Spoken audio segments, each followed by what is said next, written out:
Good morning, I'm Andy Stanley. I am a driver trainer supervisor for Wiltshire Police Driver Training Unit.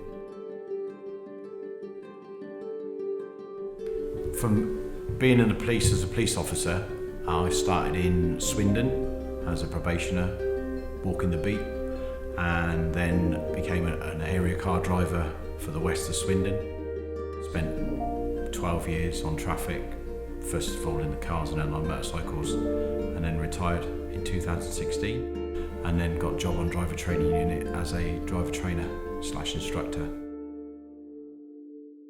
So when the police officers come to us, they can drive, they've got a licence, so we don't teach them to drive. Seeing someone come into this driving school with some experience of driving, but not a great deal, but to then move them out whereby they're actually trained to pursue a vehicle that's not stopping safely, the tactics to get that vehicle to where we want it to go, or away from where the offender wants to go, and their standard of driving does come up.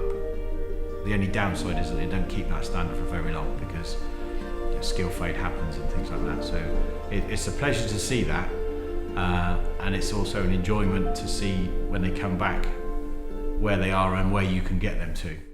But you do get skill fade, it's natural. There was a NATO conference in Cardiff whereby I and a little team of 6 of us were responsible for patrolling the M4, M32, M50, so more the eastern side of Wales. Was tasked to go to RAF Fairford where Barack Obama was landing. Not so much to escort him, because he then flew from Fairford down into Cardiff, but his entourage of clothing, staff, the back office people. So we picked them up from Fairford and escorted them all the way down into Cardiff. Once they're there, we were going to go, but the CIA man said to me, no, you can't leave until wheels are up. So what turned out to be sort of a 9-hour day turned out to be about a 15-hour day, because we then had to ride from Fairford back to Cardiff.